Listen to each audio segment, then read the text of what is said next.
جہاں یہودی ہم سے بہت اوپر ہیں اور ہمارا کہیں نمبر نہیں ہے. We are Jewish. Why Jewish are powerful? We are Muslims powerless. There is another reason. We have lost the capacity to produce knowledge. ہم نے نالج کو پیدا کرنا بند کر دیا ہے. اب نالج ہم پیدا نہیں کرتے. یہ عباسی دور تک چلا ہے بس ہمارا. In the entire Muslim world there are only 500 university ہیں مسلم. تو پوری مسلم دنیا میں 56 ملکوں کے اندر 500 یونیورسٹی ہیں صرف. یو ایس اے کے اندر 5758 یونیورسٹی ہیں. انڈیا کے اندر 8407 یونیورسٹیز ہیں.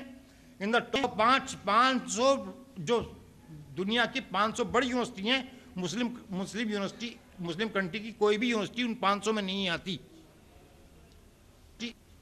پھر اور بہت سی چیزیں دے رکھی ہے اس کے اندر. یہ ایجوکیشن کا دیا ہے میں نے آپ کو صرف. تو میرے کہنے کا مقصد یہ ہے کہ شیئر ان پاور آپ کو ایک مقصد بنانا ہے جو رسول صلی اللہ علیہ وسلم نے ہمارے بتا کے گئے ہیں کہ وہی مقصد ہماری زندگی کا رہے گا. اب حیات سب کا پوری حیات اسی مقصد کے تحت ہم جئیں گے کہ ہم کو دنیا کو انسانوں کو انسان کی آزادی سے آزاد کرانا ہے. یہ ہماری ڈیوٹی ہے. اور دوسرے ایجوکیشن میں ہمیں دنیا کو پچھاڑنا ہے. سورہ المائدہ کی طاقت وہ ہے کہ ہم نے دونوں سب کے لیے الگ الگ شریعت بنائی. 45 سے المائدہ کی 45 سے 50 سورہ آیات تھی کہ ہم نے وہ بنائی سب کے لیے. یہودیوں کے لیے ان کا قانون بنایا, عیسائیوں کے لیے ان کا قانون بنایا. آپ کے لیے قرآن دیا ہے ہم نے. اب ہم چاہتے تو سب کو ایک قوم کر دیتے. اب تم چاہیے کہ تم ایک دوسرے سے اچھے کاموں میں ہوڑ لگاؤ. ہم نے ہوڑ نہیں لگائی. غور و فکر کی ہمیں دعوت دی گئی قرآن شریف کے اندر. بار بار دعوت دی گئی قرآن شریف کے اندر کہ فکر کرو, غور کرو. ہم نے غور ہی نہیں کرا. نتیجتاً یہ ہوا کہ ہماری بنائی ہوئی ایک بھی چیز اس وقت ہم لوگوں کے گھر میں نہیں ہے جو ہم نے بنائی ہو. 3 چیزوں کے علاوہ: لوٹا, کینچی اور سلے کپڑے. یہ مسلمانوں کی دین ہے. اور باقی جتنی سامان ہیں سب یورپین کا اور ان کا بنایا ہوا یہودیوں کا. جتنی سامان ہیں سب یورپین کا اور ان کا بنایا ہوا یہودیوں کا, کرسچنس کا. ایک بھی سامان, جتنی ہم سامان دیکھ رہے ہیں ان میں کوئی بھی چیز ہماری بنائی بھی نہیں. یہ کنٹریبیوشن ہے ہمارا ورلڈ کے لیول پہ. اور اس کی وجہ یہ رہی کہ ہم نے اقتدار سے بے ہو گئے. جب اقتدار ملوکیت بدلی ہے تو رسول صلی اللہ علیہ وسلم کا مقصد جنگ کرنے کا مقصد جاگیر پھیلانا نہیں تھا. اس کے اندر ملک گیری نہیں تھی ان کا مقصد. اور نہ ان کا مقصد مہاتما گوتم بدھ کی طرح سے, نہ تو مہاتما گوتم بدھ کی طرح سے آدھیاتمک وہ تھا مقصد کہ کندراؤں میں بیٹھے پوجا کرتے رہو, اور نہ سکندر کی طرح سے ملک گیری ان کا مقصد تھا. ضرورت کے مطابق جنگ کرنی تھی, با مقصد جنگ کرنی تھی, جس کا مقصد یہ تھا کہ اللہ ایک ہے اور محمد اس کے رسول نے. اتنی بات ماننی تھی, بات ختم ہو جانی تھی. نہ کوئی جائیداد کا جھگڑا تھا, نہ باغ کا جھگڑا تھا, نہ کسی چیز کی تکرار تھی کسی چیز کا. تو ہم اپنا مقصد امت کا صاف کر لیں کہ ہمیں دنیا کے اندر پھر سے شیئر ان پاور کرنا ہے. اس کے لیے میں نے ایک کتاب لکھی تھی. اس کے اندر میں نے کچھ انٹرنیشنل لیول پہ اور نیشنل لیول کے اوپر خطوات بھیجے کرے تھے. اس میں تھوڑا سا پڑھ کے سنا دوں گا آپ کو بس.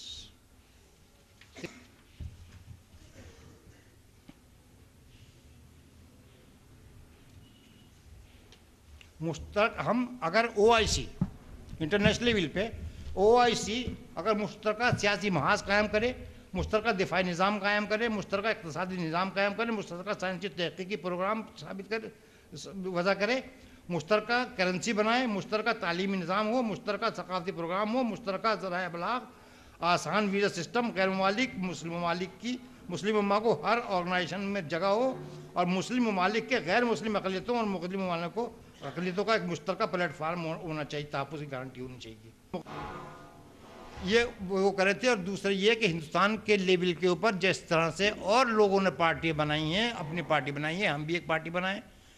پارٹی بنی ہوئی ہیں بہت سی. ہم کو ایک گروپ بنا کر اس کو پریشرائز کرنا ہے اس بات کے لیے کہ وہ اکٹھے ہو جائیں, اکٹھے ہوں. اور اس میں کوئی پارٹی نہیں ہے, سب لوگ اکٹھے کریں, سب برابر زیرو کا.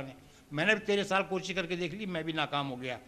یہ کوشش کے اس کا مطلب یہ نہیں ہوگا اگر بچہ چلتا چلتا گر پڑے تو پھر نہ اسے چلنے کی ترقی نہ کی جائے یا اسے چھوڑ دیا جائے کہ اب یہ چلنے کا ہی نہیں ہے. ہم ناکام ہو گئے پھر کریں گے کوشش, ناکام ہو گئے پھر کریں گے کوشش. لیکن جب تک ہم اپنے پاؤں پہ کھڑے نہیں ہونے کے ہیں, جب تک ہم ایجوکیشن حاصل نہیں کرنے کے ہیں, جب تک ہماری کسی تکلیف کا کوئی حل نکلنے والا نہیں ہے. انہیں الفاظ کے ساتھ میں اپنی بات ختم کرتا ہوں. خدا حافظ. بہت بہت شکریہ جناب سرتاج احمد جیلانی صاحب. بہت عرصے کے بعد جیلانی صاحب نے کسی جلسے کو خطاب کیا ہے. ہمارے کہنے پر وہ اس جلسے میں آئے, ہم ان کے شکر گزار ہیں. دیکھیے, جیلانی صاحب نے جن امور کی طرف آپ کو توجہ دلائی ہے وہ ہمارے لیے بہت اہم ہے, اور ان معنی میں اہم ہے کہ شیئر ان پاور کی جب بات چلتی ہے تو اس کا مطلب صرف یہی نہیں ہوتا ہے کہ اقتدار حاصل کرنے کے لیے ہم کوئی بھی طریقہ اختیار کر لیں. اقتدار حاصل کرنے کا جو طریقہ ہے خود کو مضبوط کرنا, سماجی سطح پر, تعلیمی سطح پر, اخلاقی سطح پر, اور سب سے بڑی بات جو ہے وہ دینی سطح پر, جو اللہ کے رسول صلی اللہ علیہ وسلم نے عملی زندگی میں کر کے دکھایا ہے. یقیناً دین کے ساتھ اگر طاقت نہیں ہوگی, علم کے ساتھ اگر طاقت نہیں ہوگی تو اس کا مظاہرہ, اس کے فوائد اس طرح سے ہمیں حاصل نہیں ہو پائیں گے جیسے کہ ہمیں حاصل ہونا چاہیے. جیلانی صاحب کی باتیں ہمیں سوچنے کا ایک نیا زاویہ, ایک نیا گوشہ فراہم کرتی ہیں. حضرات, اب ہم پروگرام کے آخری پڑاؤ پر ہیں اور اسی سے مربوط گفتگو انشاءاللہ ہوگی. جیسے میں نے پہلے عرض کیا تھا کہ ڈاکٹر سید قاسم رسول الیاس صاحب ایک لمبے عرصے سے وہ ملی مسائل سے وابستہ رہے ہیں, بلکہ یوں کہیں کہ ان کی شروعات بسم اللہ ہی تحریک اسلامی سے ہوئی تو یہ مبالغہ نہیں ہوگا. تو ہم ان کے خیالات سے استفادہ کریں گے, اور یہ تنظیم نے, ایک بات میں عرض کر دوں 1 منٹ میں, کہ تنظیم نے آپ کو اس لیے مدعو کیا ہے ڈاکٹر صاحب کہ تحریک اسلامی میں جو سوالات کھڑے ہو گئے ہیں اس کی افادیت کو لے کر, اس کی نتیجہ خیزی کو لے کر, اور اس کے مستقبل کو لے کر, تو آپ نے ان حالات کو بہت قریب سے دیکھا ہے. تو ہم یہ چاہتے تھے کہ اس پر بھی گفتگو ہو, چونکہ آپ سے بہتر ہماری نظر میں اور کوئی نہیں دکھائی دیا, اس لیے ہم نے آپ کو زحمت دی ہے. مسلمانوں کے موجودہ مسائل اور ان کا حل آپ سے بہتر شاید ہمیں اور کوئی بتانے والا نہ مل پاتا, کیونکہ آپ کا تعلق جماعت اسلامی ہند سے بھی نہیں بلکہ مختلف تنظیموں سے ہے. پرسنل لا بورڈ سے بھی آپ کا تعلق ہے, صحافت سے بھی آپ کا تعلق ہے, اور مختلف تعلیمی اداروں میں بھی سے بھی آپ وابستہ ہیں. تو میں ان کو دعوت دیتا ہوں ڈاکٹر قاسم رسول الیاس صاحب کو کہ وہ آئیں اور مسلمانوں کے موجودہ مسائل اور ان کا حل پر اپنا خطاب پیش کریں. ڈاکٹر قاسم رسول الیاس صاحب. الحمدللہ رب العالمین والصلاة والسلام علی رسولہ الامین وعلی آلہ وصحبہ اجمعین الی یوم الدین. محترم فاروقی صاحب, سرتاج احمد گیلانی صاحب, میرے دوست عطا اللہ صدیقی صاحب, تنظیم کے ذمہ داران, محترم خواتین, محترم بزرگوں اور عزیز بھائی نوجوان ساتھیوں,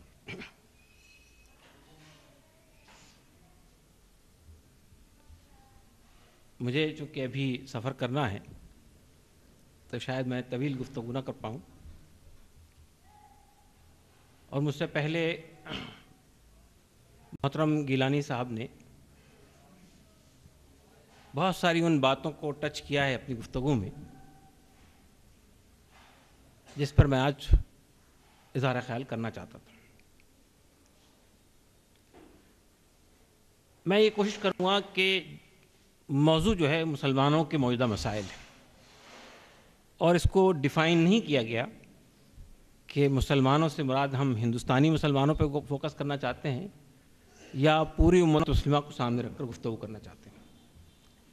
لیکن میں چاہتا ہوں کہ چونکہ ہمارا دائرۂ عمل ہندوستان ہے اور ہم اگر کوئی فوکس گفتگو کریں تو شاید ہم کوئی نتیجہ خیز